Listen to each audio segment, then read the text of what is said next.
go. We are live.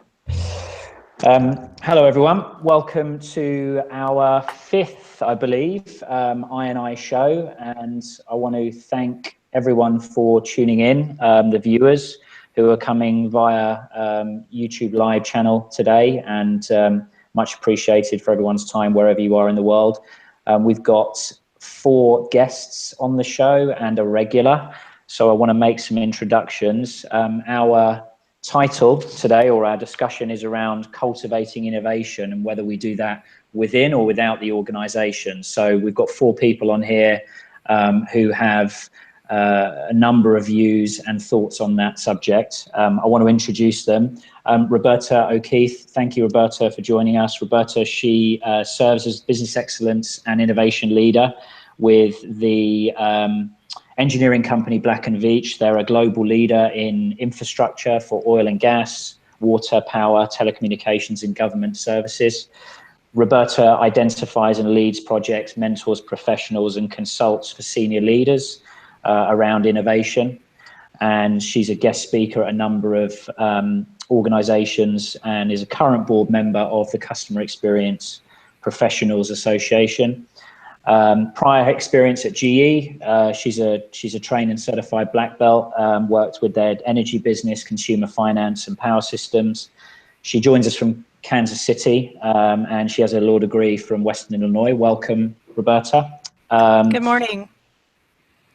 Andreas Berger, Dr. Andreas Berger, is joining us from the campus at Stanford University in Silicon Valley, originally from Germany and now residing in the Bay Area. Or in Palo Alto. Andreas is an entrepreneur, a speaker, a futurist, and an innovation-centric academic. And he's also the founder and the CEO of Humada Inc. I hope I've said that okay, Andreas. He was part of RWE, which is the big German energy and engineering company, and was designing and launching their innovation hubs in Silicon Valley. And he's led a number of M&A deals. He holds a PhD and a JD in business law from the University of Rendsburg and an MBA from Leipzig. So welcome, Andreas. Thanks for joining us. Hi, good morning. Yvonne Wang is a Cornell graduate with an engineering degree. She has spent equal amount of her time in her career within financial services and also within kind of technical services business. So started her career in HP and Pfizer before moving to banking in 2007, and has spent time with Merrill Lynch, Bank of America, and more recently Credit Suisse, where she led their US private banking business process management program. And also she was the chief controls officer. That took her into her current role, where she is the co-founder and COO of a startup venture called Synack, which is a joint venture between Credit Suisse and Plentar Technologies, 40 million funded startup, and their focus on innovation and big data approaches. And Dave Dowsett, welcome David from Houston. So Dave joins us today. He's currently the global head of strategy and innovation, capabilities and transformation at the investment firm Invesco. Many of you know them. He is leading the efforts to accelerate the firm's digital transformation using technology, innovation, disruptive technology. Prior to Invesco, spent 11 years at Fidelity in the UK, where he was leading fintech strategy and innovation. He's originally from South Africa. He joins us from Orange County, but he's currently in Houston. So you know, he's not in the nicest part of the world. Well, Houston's a nice part of the world, but you know, I think Orange County's nicer. Regular on the show, David Bovis joins us from another beautiful part of the world, Essex. He's a regular on the show. David is our neuroscience and psychology expert, 20 years experience in leading change and innovation teams, and is currently the continuous improvement director of Majestic Showers. Welcome, David, and congratulations on the birth of your new child. Thank you. You're looking very sprightly for someone who's probably not getting much sleep. So you should see my wife. She doesn't look so good. Welcome everyone to the show. I want to open the floor and I want to get everyone's thoughts on the subject that hand, and I'll come to Roberta first. Cultivating innovation with or without the organization. Roberta, in your experiences, talk about that for a short while, and then we'll get the other guests involved. Sure.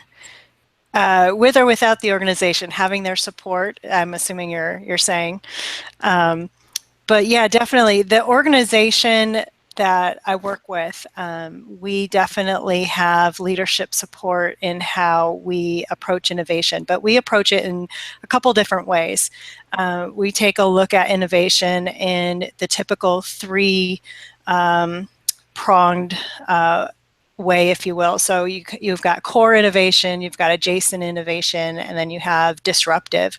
And our organization actually has taken the stance of allowing our disruptive innovation group to be separate from our core and adjacent. So from that standpoint, that has worked out for us well. I am a part of the core and adjacent innovation group, and we focus on what we call business excellence, and how to drive business excellence within Black & Veatch. And that could be bringing in various innovation type of tools to help drive change and manage the change management within the organization. So things like Lean Six Sigma, Agile, crowdsourcing, whatever that tool may be to help drive the change that's necessary. Andreas, come in on that there and give us your view from your experience and how that maybe aligns with Roberta's or otherwise. Yeah, I think in our case, we have seen that both is true. You need the core of the organization and the leadership to support you, but of the organization if you want to create something that's really new. I mean, I believe that innovation has become a buzzword and everyone is just following the trend, but because most of the organizations or most of the people in the operations always have been innovative, but they get hurdles by overhead and bureaucracy. And so if you want to create something totally new, if you have to do it outside of the organization, but you need to support, otherwise you will not succeed. So, but you need to make wise decisions what you do internally and what you do maybe on the edge of the organization. Yvonne, you were in an organization that created a startup and presumably for that, maybe for one of those reasons. Is that your view as well, similar to Andreas? Yeah, so I think, very similarly,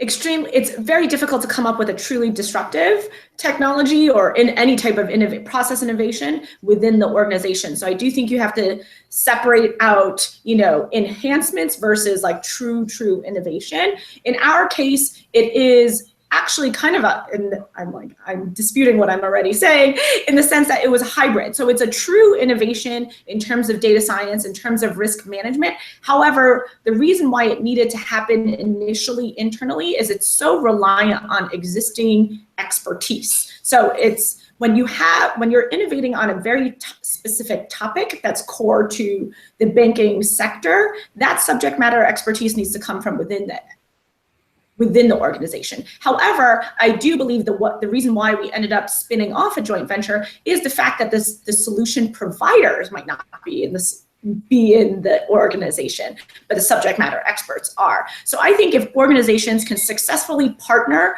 those people with the talents to bring on innovative solutions to existing problems, that within a sector they have that expertise, I think that's a very successful recipe.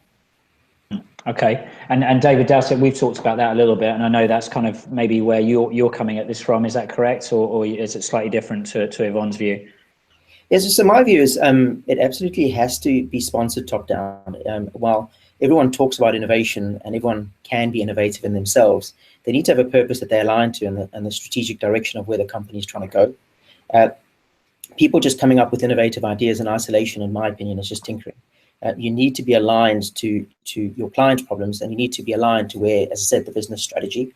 But the idea is that you sponsor these top down because you need to give people air cover that they can fail. You need to give people air cover that they can have time, that they can claim they're innovating, because everyone's always too busy and they never have time for these things. But they need to be challenged and held accountable. But equally, as an organization, you need to understand what you are doing in the innovative space. You shouldn't just assume everyone's just randomly going off and driving innovation. But most importantly, I think to loop back to what's been said, for me to drive innovation, it's not just an idea and someone goes and does it by themselves.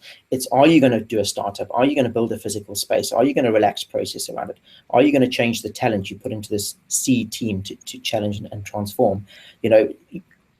How are you actually going to come up with this? How are you going to fund it? Who's going to give you the muscle to remove the bureaucracy that has been built up over time?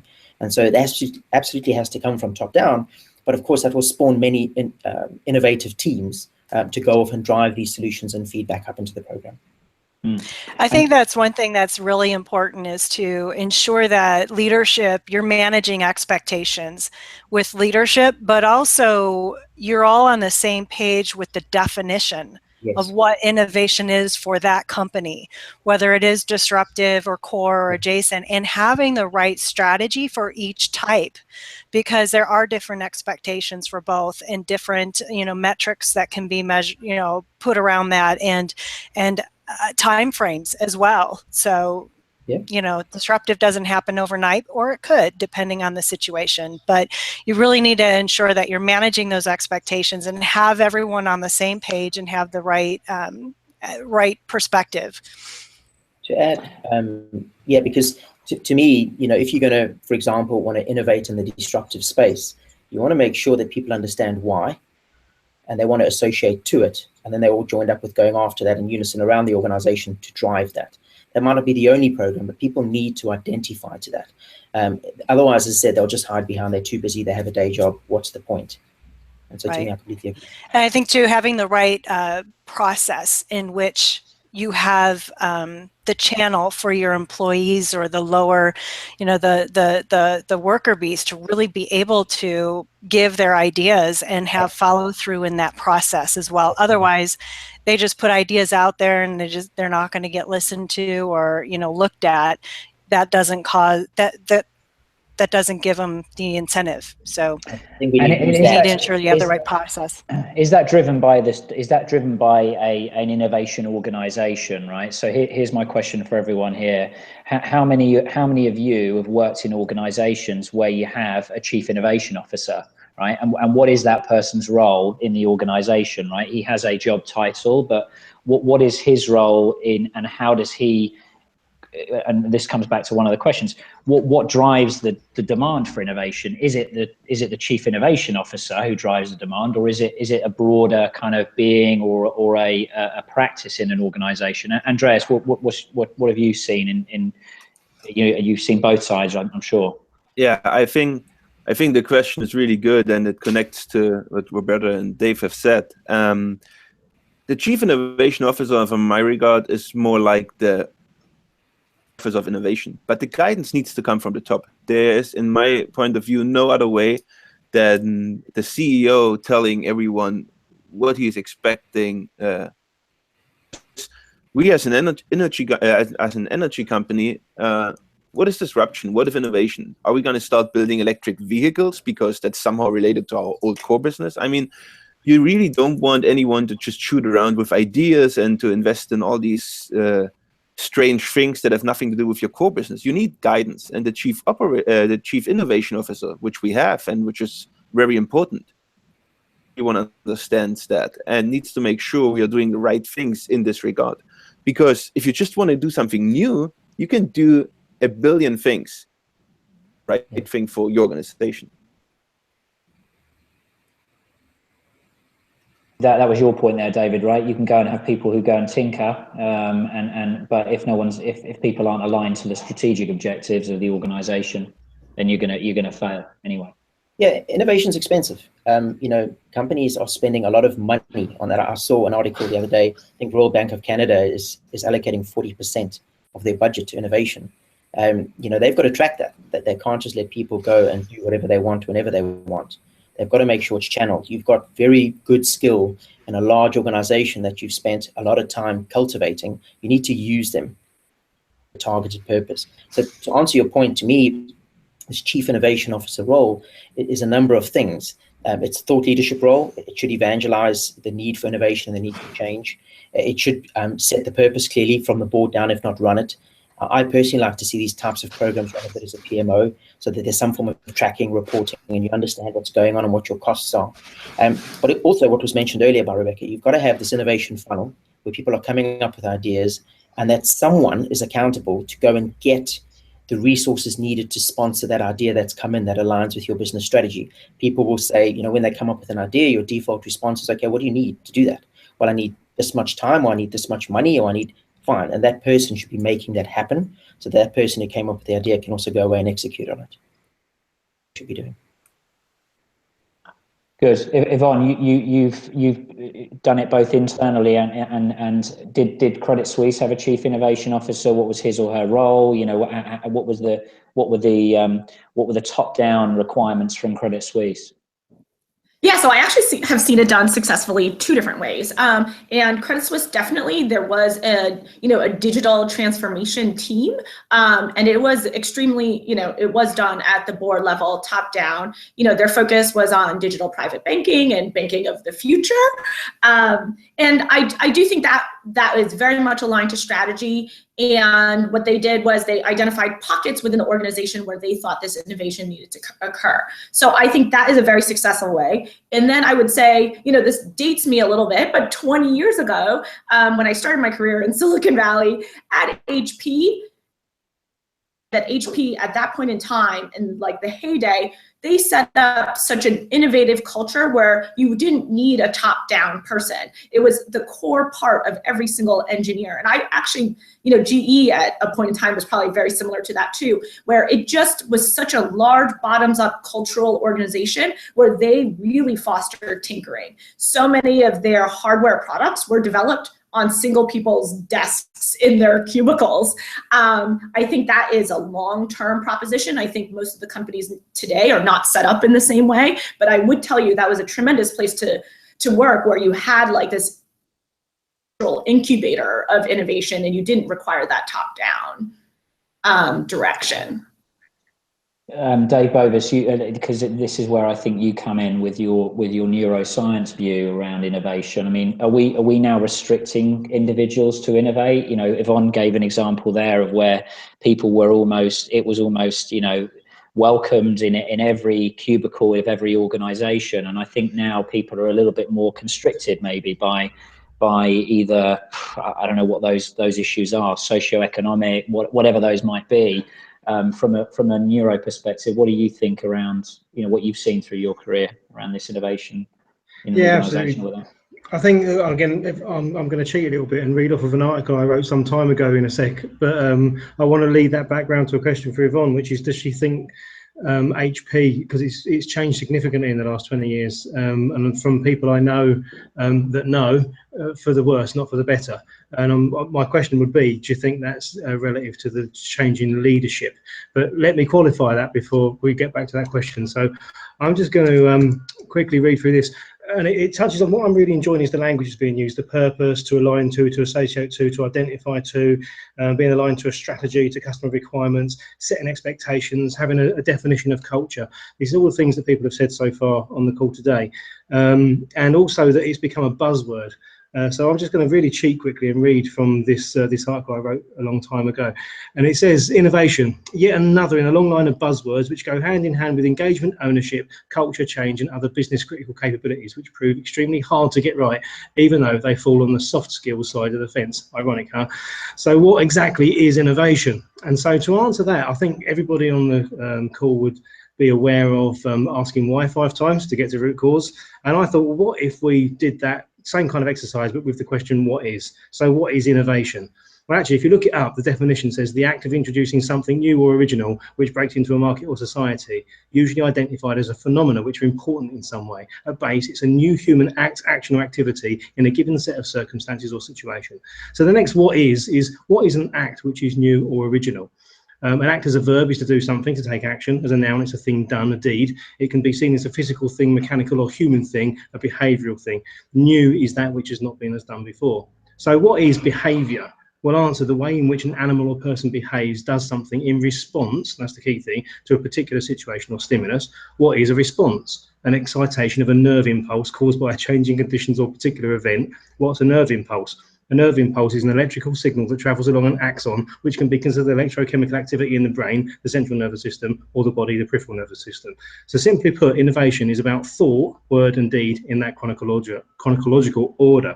So to answer the question, what is innovation, we might say, and this is the definition, innovation is a set of sensory and neural responses to prevailing conditions in which combine in the brain to create a novel idea or solution to a perceived challenge.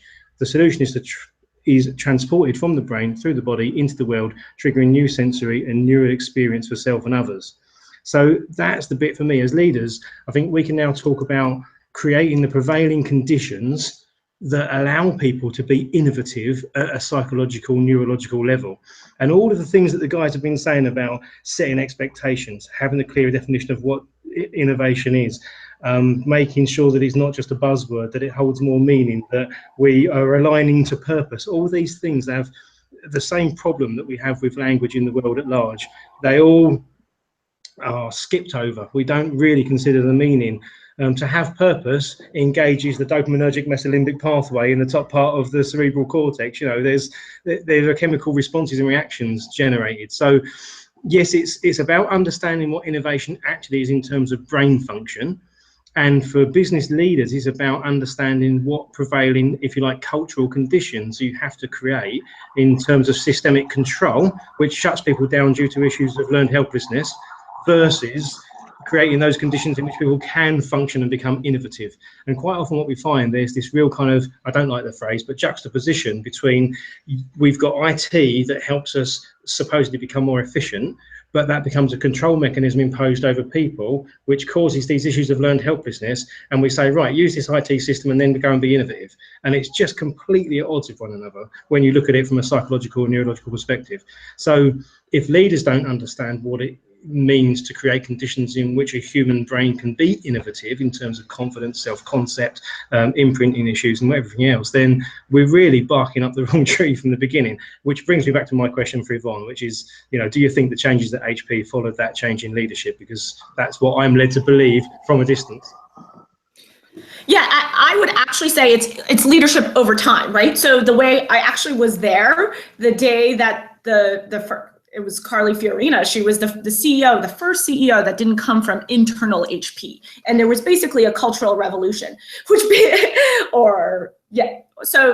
that would tell you that HP had such strong direction from when HP started and the HP families and all those CEOs prior to that, where they just built on a cultural foundation. So I don't think they gave very strong directives of leadership saying, you must invent. I think like it was so much about the HP garage, the HP way. It was so cultural and done over 30 years of time. And then I think there was a change in leadership. I think it became a lot more competitive, a lot more cutthroat. I think people were worried more about share price in the short term than the long term. And I think that's what it actually, as much as they said innovation became a buzzword versus a pervasive culture that fostered engineers to just come up and tinker and have fun.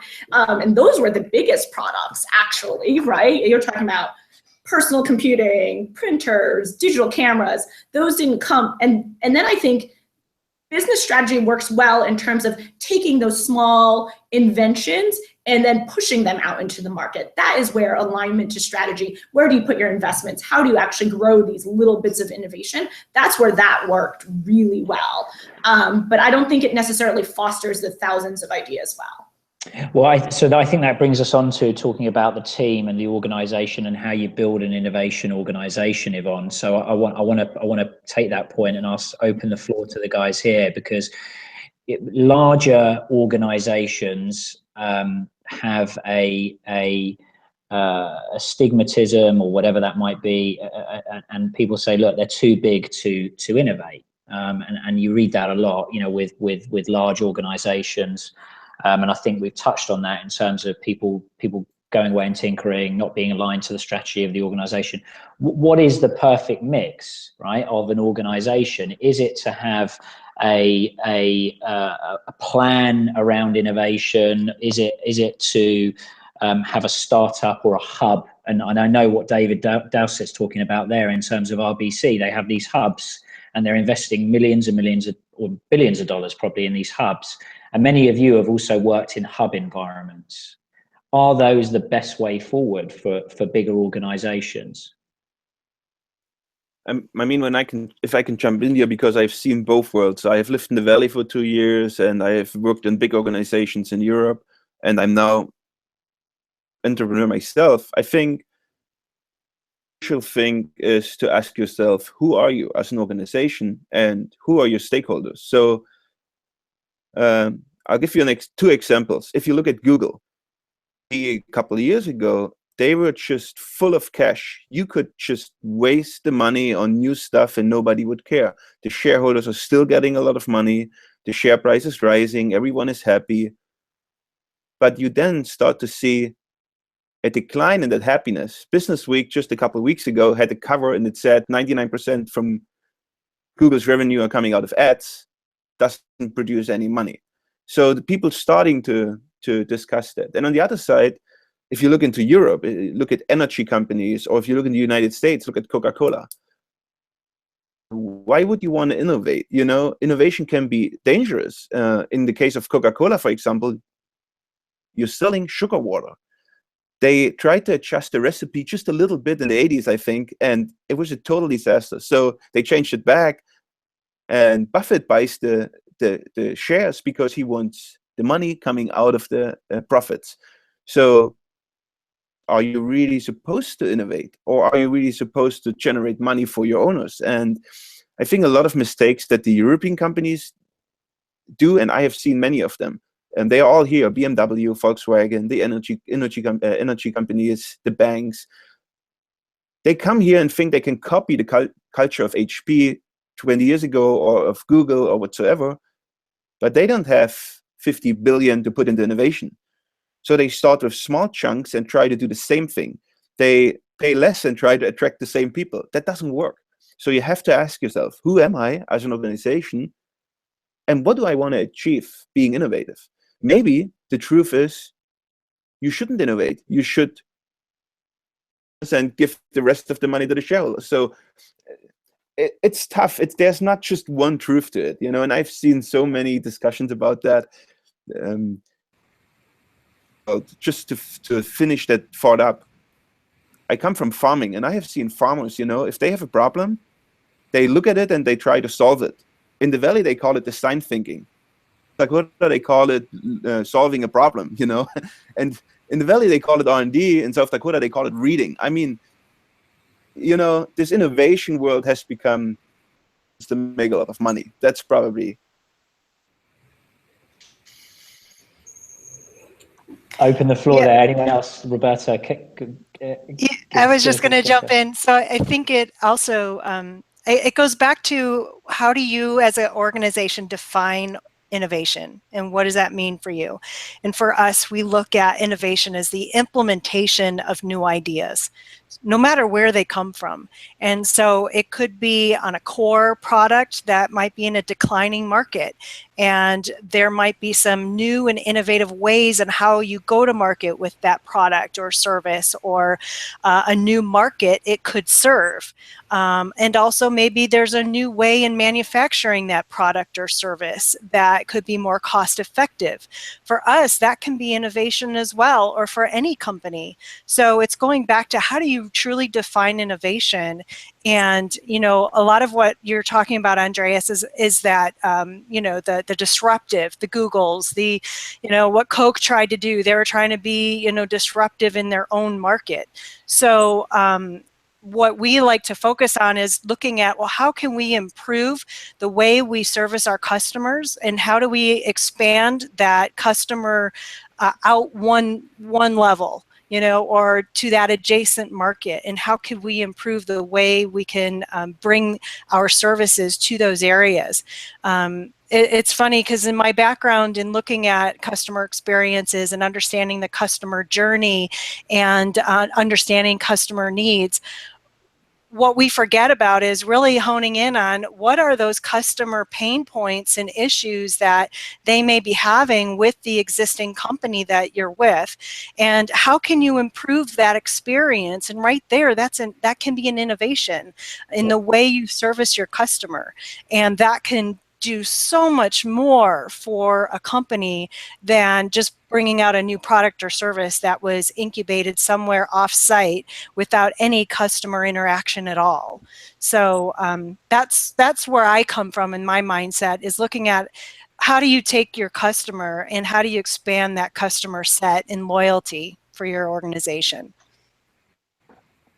Dave Dowsett, you were not in there.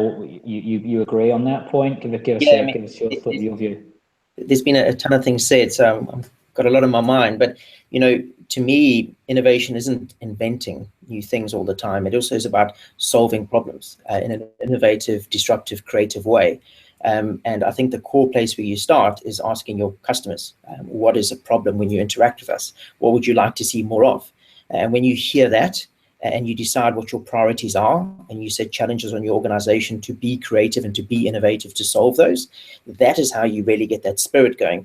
It will start with simple process improvements. It will start with things that have just built over time that have made the organization a bit constrained for valid reason through the years, but needs to be revisited in the new sector.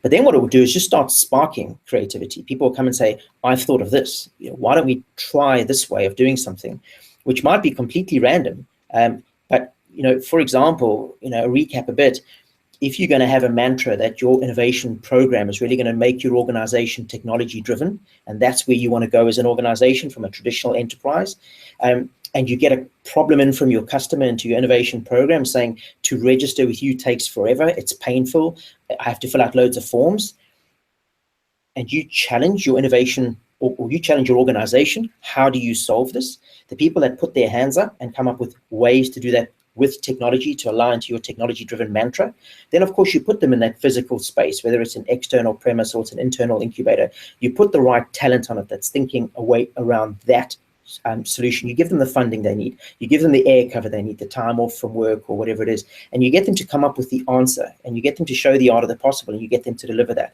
You get that mindset going in your organization, how you solve those problems, and then all of a sudden people be coming up with inventions. And I think that's that path that you've got to go on. Yvonne, you mentioned something about the digital banking kind of innovation, and I know many of organizations are going through this now because a lot of our work is in digital transformation in the financial services industry, and that is a customer driven movement, right? I mean, you think about the private banking space and the millennial wealth that's coming into the market, and they want to be dealt with differently by their clients, and that I'm sure is something that Credit Suisse did.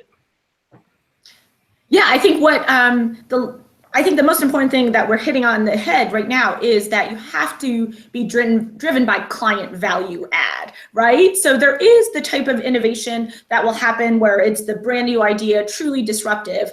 However, so much of value to the organization is really, instead of thinking of that, one in the moonshot, that super new idea, so much value add and innovation is about how do you actually service the client better, or how do you actually provide value add to an organization, whether it's through efficiencies, costs, it's enabling people to work together better. All of that ultimately results in a better client experience. So absolutely, from a banking perspective, and I'm sure banking is not the only sector that needs this right now, but it's really like, what are the new generations asking? What does this actually look like for the future? How do you actually provide very similar services, but the innovation is the how. It's not the what do you provide anymore from a product perspective, but it's how do you actually provide this? What does your client want to see? Like imagine even 5 years ago, or my parents, they want paper statements. I wouldn't even know, I wouldn't even go to my mailbox, right? These are things that people don't really think about, but they are innovative, and that is going to continue to transform very rapidly. And those that don't invest in it will realize that, the newer clients won't gravitate there. I think for financial services, it's a very much do or die situation. I think they have to be forced to innovate right now. Yeah. I think if we take the banking in general, maybe you can say a little bit more about that from your perspective, because banking is the most interesting place to discuss innovation, because to serve individuals, to give them money, called it ABS and collateral debt obligation, and blew down the financial market instead of focusing on the supposed to serve. And while making a lot of money for the organizations, they forgot that a total different place, and now they are lost because all these startups are gaining their market shares, Bitcoin's coming, and go to Africa, they don't even have bank accounts anymore. What do you think about that? Because they did innovate, but maybe not in the way they should have. Well, absolutely. I think that is, earlier somebody said about strategy. I think that's not an innovation issue. That's an incentive issue. People were incentivized for their own bucks versus the long-term gain of an organization, right? So I think this brings us back to that original topic. If you do have a chief innovation officer, if that person is aligned to the board and they force innovation and say, how are you going to meet it for that? Then people won't say, oh, how do I actually make more money for myself? There was like that, or if the leaders of the organization are truly like, I want to service my clients better versus make money for the firm and the shareholders, I think that's a different thing. So the board, the leadership, as you said earlier, is the biggest thing. What do they want to innovate on? And that is where the innovation will take place, right? Like prop trading was highly innovative, as well as dark pools, not necessarily right for the world organization, but it was absolutely innovative. And so is blockchain, right? That will be the future. The bank account concept will change. Transparency will change. And I think it's a really exciting time to be, but it really does tell you how do you actually choose a chief innovation officer? How do you actually educate very senior leaders within the organization that aren't used to innovating to actually innovate in a way that benefits overall society versus just individual corporations? I think it's a very interesting question for the future. I love this bit. This is really fascinating for me because I've had a little brief dabble with the financial aspect of things, but mainly manufacturing in my time around Europe over the last 30 years. And what we've heard in the last 10 minutes or so is that, HP has gone from the garage story to being driven by financial outcomes, that Google had happy shareholders when there was plenty of money to throw into investment. And I mean, it really starts to draw us to this deeper conversation about capitalist Keynesian economics, and what is it our leaders fundamentally believe in, and this comes then back to that issue that Roberta said about defining innovation. And for me, I would have to step back into the sort of the how do you psychologically assess an organization in terms of culture? And for me, I ended up very, very broad brush saying, if you take transactional analysis, which is that old parent, adult, child thing that Byrne and Harris talked about a lot, and you socialize it by overlaying issues of responsibility and levels of responsibility, then you can look at what I've loosely termed socialized transactional analysis. You apply that to an organization and you can see that there are it's much more complex than this, but very simplistically put, 3 cultural layers based on the language that's used: EBITDA, return on capital employed versus end of the week, end of the month, whatever else. And that drives a different set of experience. And that experience and language combined gives you some aspect of the definitions of a culture. So what you end up with is you have an executive top level culture and a middle level culture and a bottom level culture. And so it's top floor to shop floor with the guys that are sandwiched in the middle in most organizations to some extent. And every one of those cultures has got a different set of expectations, a different set of objectives, because of different time frames. So we go back to this leadership over time kind of issue as well, and the time frames in which people think. So talking about what Yvonne just said about having a long-term view and innovation versus incentivization and bonus structures and, being driven by the capitalist Keynesian belief system, you can then start to challenge what's the belief system in these different cultural layers of the organization driving the behaviors. And that's when you can really start to define what is innovation at those different levels. Innovation for the exec guys is, do you dabble with the brand? Because, you know, the product that gives you the brand, like Coke.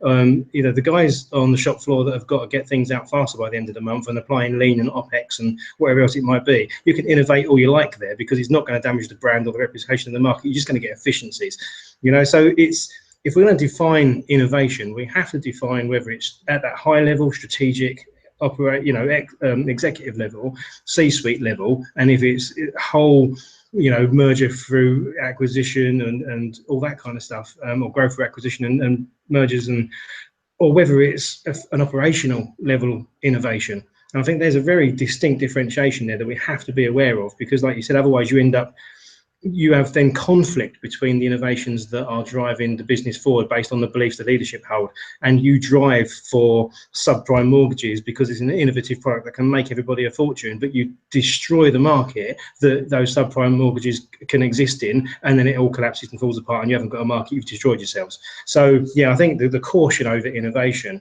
and looking at it through that split level way to define it in the first place, what type of innovation you're looking for, is absolutely crucial.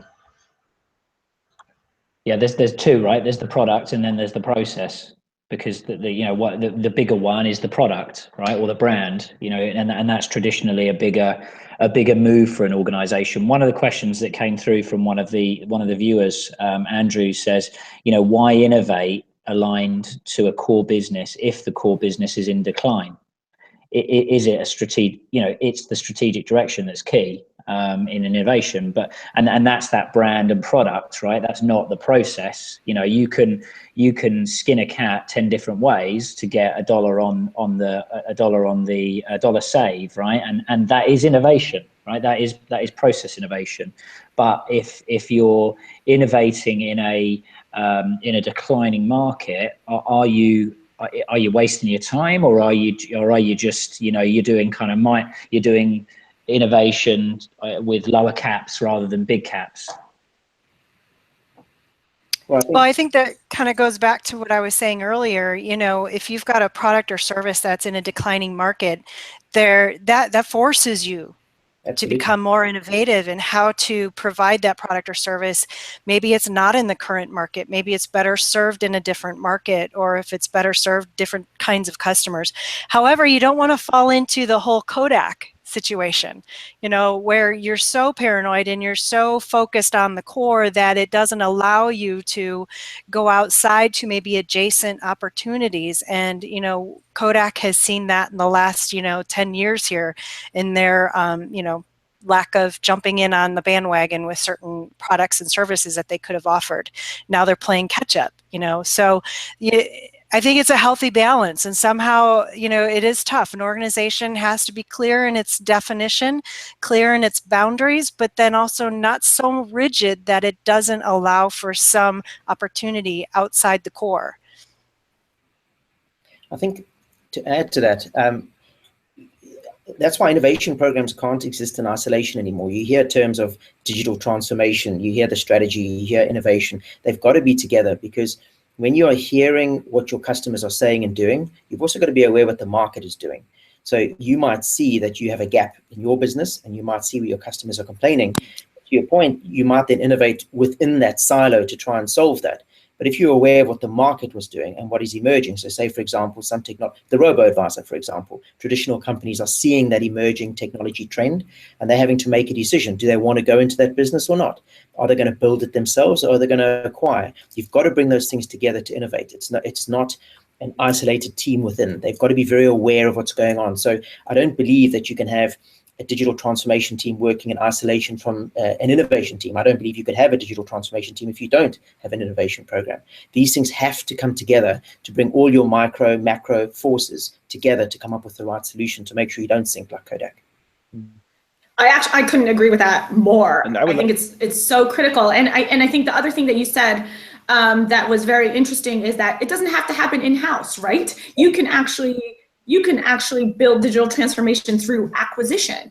And, I think this is where, if you study companies, like where you're thinking about Yahoo, was Yahoo competitive anymore from a technology perspective? Perhaps not, but they had an extremely rich balance sheet, and they could have really been innovative in what they acquired, and that's defined by business strategy. I think they fell because they were like, oh, well, we're still a technology company, but maybe their innovation was to transform out of being a technology company into being a different type of company where they bought many different types of technologies and they can provide a solution through combination. And there's even you see that now, right, with Google and some of the purchases that they make, and you know, as they moved into driverless cars, and obviously now with the confines of financial service regulation being lifted, and technology companies now saying, hey, you know, maybe we'll start, you know, moving into the banking environment. You're almost going to fuzzy the edges of what companies do from an industry sector perspective, right? So what is Google as an organization now? You know, it's not a technology, it's not only a technology company anymore, because it's doing much more in other areas. Sorry, David, I came over the top of you there. No, I agree. I mean, and the other thing you add, I'll answer too. The other thing you add too is you can take a white labeled service from another provider now and put your brand in, and all of a sudden you have a product. And so if you truly innovate and find a gap, you can fail fast. You can take a service, put your brand on it, test it with a select group of clients, and see if it works. If it works, you can decide to be strategic and build, acquire, or just continue to white label. I mean, you've got so much going for you that if you just have this internal team that isn't aware of what's going on externally, that is really in the mix, you're gonna fail. And then I think also, to answer your point, you could also argue, like, yeah, what is Tesla? Are they a software company or are they a car company? And so these boundaries are being blurred as well. And you know, you think of what the hard job Ford and GE and these other traditional companies have to do now to catch up. I saw the launch of a car recently, I think it was a Ford, and they were claiming this big accolade because they could do over-the-air software updates to their sat-nav. So it's like, Tesla's been doing that for ages. There's so much aggression going on, and they've either got to innovate to get out of that, white label it, acquire, do something to move forward. If they're just sitting internally trying to innovate what they do traditionally, they'll miss the market and die. Yeah. I think for me, this comes back down to the capacity for leaders to strategically deploy their intent. Don't you? I mean, you look at balanced scorecard at EFQM models, it's so clunky, you know, but then, and you listen to the lean gurus who say you can't do lean without Hoshin Kanri. You look at Hoshin Kanri, it's all about visual management, deployment, changing the language at the front end to timeline reduction away from financial drivers. There's a lot of psychology in the deployment of a strategy that allows, and the way it's communicated, and the belief in the leaders that it's important to communicate clearly and visually up on the board so everybody can see every aspect of the development phase for the business, such that they have got context, they can make informed decisions from their own perspective in line with things that are going on in the other parts of the business. And you can get the coordination that's really difficult, and people ended up, and that for me then links back to a bigger issue around the prevailing, the backdrop, the broader culture in society, whether it be in the States or the UK, across Europe, about education. Because we train people to think in silos, we train people to have specialist subject matters and to stick to what they know. So how the hell do we get cross-functional teamwork once we've educated people to only do what they've been trained to do and not think outside the box? You know, so if we have to go back to challenging capitalism, Keynesian economics, you know, to education and some of the fundamental beliefs we really hold in politics and in higher levels of business, if we're actually going to create those conditions I said at the beginning in which people can be innovative. Well, I think you have touched the major point. I mean, psychology, we always underestimated. Kodak ended up in where they ended up because of the psychology of the leaders, and Google is now making decisions based on psychology. They have money, so they spend it. I about this quite a bit, and I'll tell you, and we can discuss this. I believe that organizations that are totally autonomous. You know, today you have shareholders, you have leaders, you have a corporate structure, you have lawyers, and people going online.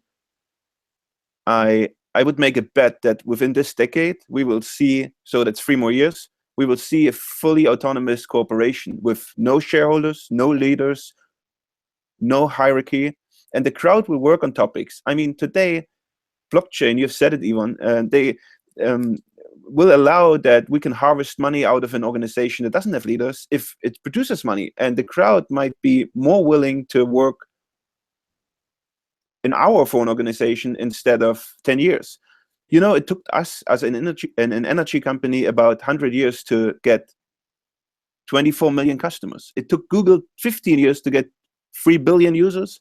And I promise you in 10 years, it will take companies a week to get 2 billion users. And that's because psychology won't be an aspect anymore.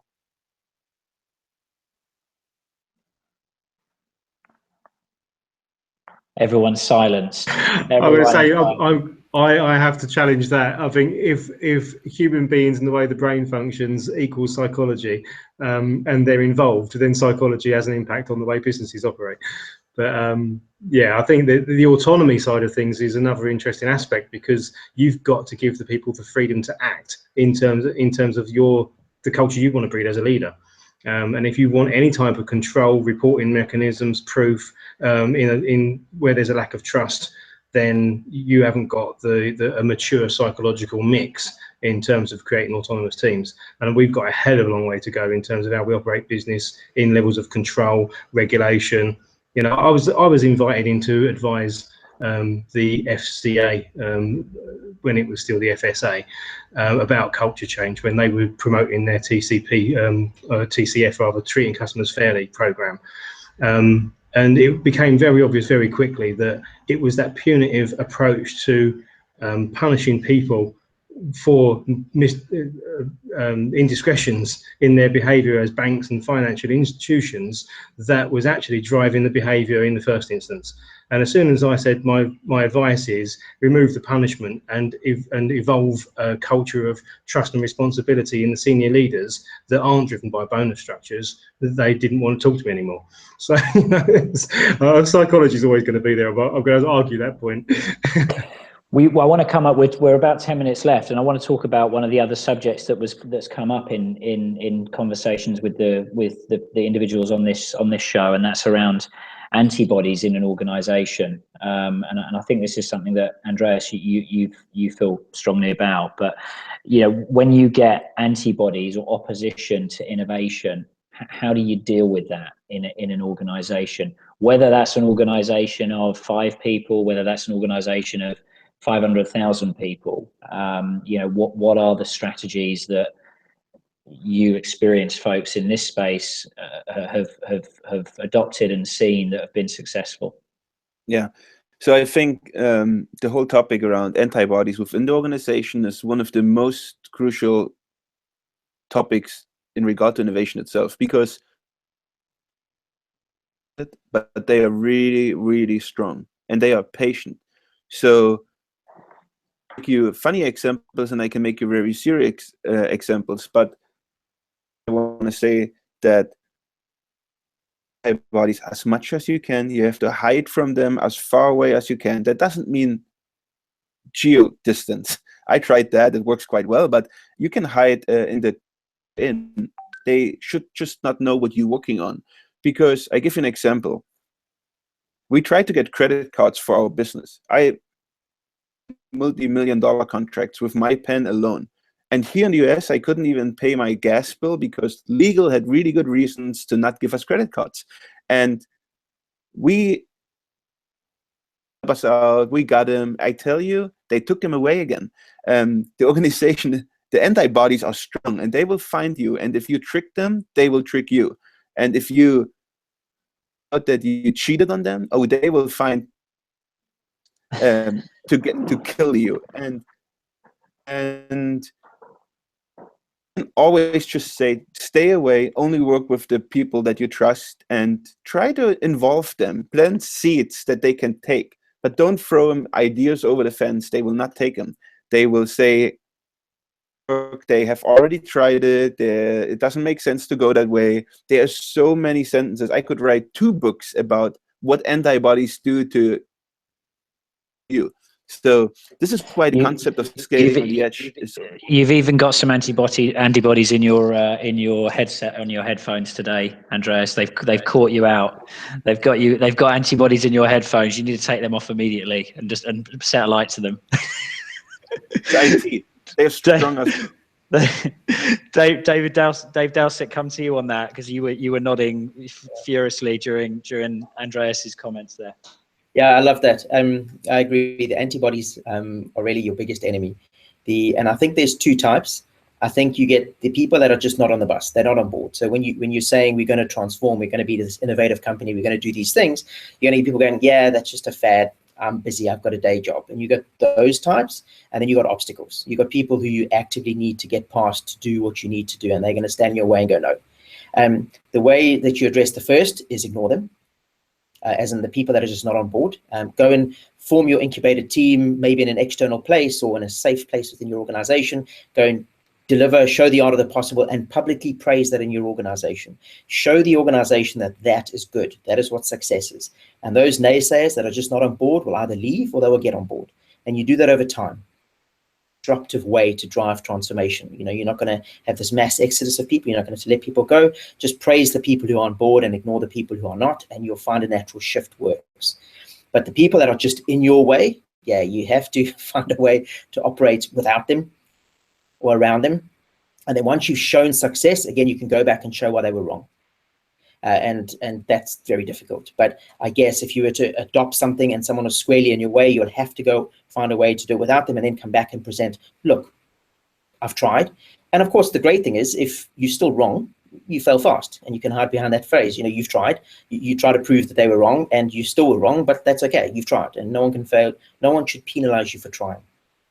But those are the two antibodies I think you get. I think this is very interesting in the sense that what this tells you is something bringing it back to the innovation theme, right? Innovation isn't only about the idea, right? From a core management principle, you have to support the people who not only have the ideas, but who have the perseverance, because obstacles will happen. So I actually believe there's so many more innovative ideas out there, but we don't basically provide people with the capabilities to drive these over the finish line. That means giving them the capital support. Capital is actually way easier than organizational resistance, right? Like a couple $1 million, guaranteed success. I would do that. However, what we need to do is train people to not just come up with these ideas, but really train them on how they actually bring innovation through the organization, through whether it's a product, from beginning to end. And I don't think organizations do that really effectively. I think they think of everything as like, oh, let's do a digital private bank, let's do robo-advising. And they're in love with the idea,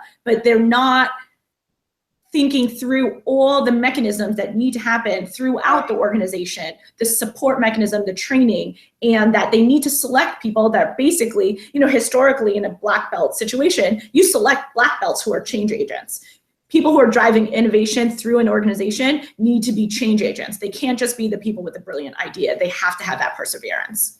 Yeah, I agree. You definitely need to have the process in place and the support needed so that those people can succeed and implement those new ideas.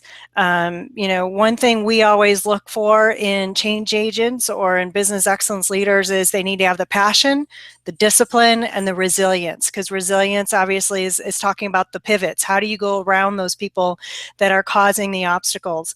But one thing back to those people that are your biggest obstacles, I have found over time, those people become your biggest champions at the end of the day, because they're the ones that are challenging the idea and ensuring that you've looked at every angle possible for success. And I have found that those people, if you can bring those people along for the ride rather than totally ignore them, you need to have their perspective, and they can help you in building that case and the business case and taking it to market so that you have a fleshed out idea. Yeah, and I hope my antibodies in the mic are gone now. I want to share one more thing that was really important as a learning, and based on what we try to educate everyone in the company is the antibodies are good because they were supposed to make sure processes are in place, things don't go wrong, there is no compliance issue. They are really, really good. And we had to educate within the organization that just for innovation, they need to understand that some processes maybe are not the right thing. So they are good and they can help you, and you need to educate them why you need a different solution. And if you do that, they'll be a fan. Yeah, this again links back in, from my point of view, it looks back into the psychology. So, I mean, Dave and I know that babies are born with two primary fears, and that's falling and loud noises. But through the biosurvival and emoterritorial phase, imprinting phases, we all learn a fear of failure and rejection because our parents tell us, no, don't walk out in the road. And that tells us that we're not good enough because we've made a wrong decision in life. So when we're talking about, the positive reinforcement and all the stuff that we've just been through and how we get people to come on board, we've got to recognise that along with a 70% negativity bias that we've got to make sure we're looking at the danger in the world and protecting ourselves, we've got these two primary fears of failure and rejection. And people want to do well, they want to be approved of, they want to be accepted into the herd, if you like, because we're, adult mammalian brains are still very herd based. And when we're talking about people acting in their own self-interest, largely that can be driven through fear and fear of their own security. So I'm thinking back to working across Europe on a site, a company with 5 or 6 different sites, and the biggest issue was that the technical documentation team couldn't talk to each other across different sites, making a food environment in machinery. So we suggested that they should use Skype and have weekly meetings to be able to coordinate their efforts on Skype. Do you think the IT team would let them use Skype? Absolutely not. And when you look into it, it was because the IT team had a vested interest in making sure they spent 60% of their time looking after the phone system and the conferencing system and everything else. And Skype would have put them out of a job. So they were fearful of their own situation. Skype was a threat to them. So, when you get, that's one aspect, and the other aspect I'll just agree with everybody on is the fact that you get this pendulum effect. When people are passionate and they care, quite often they become resistant. So it's very easy to make an assumption that they're just being negative and awkward. And in actual fact, they're sometimes the people that, like you say, come on board the strongest. Because if you're here and you swing there, that's because you're not really passionate and you've got this amount of pendulum swing. If somebody's over here in terms of resistance, they'll swing this far when they realise that there's benefit and you actually try and do good things for the company. Good stuff. Look, we're on the hour here, everyone. So I want to say some thank yous, and I want to thank everyone that's been on the show. Andreas, thank you for joining from Silicon Valley, and I'm glad you got your antibodies sorted out in your earphones. Dave Dowsett, thank you for joining from Houston via Orange County. David, thank you for joining from Essex. And Roberta, thank you for joining from Kansas City, and I wish you a good afternoon there. And Yvonne, thank you for joining from New York, just down the street. So I really appreciate your time as well. Thank you, everyone. Thank you, Kit, for arranging it all. And good afternoon, good evening, and good night. Bye. Bye-bye. Thank you.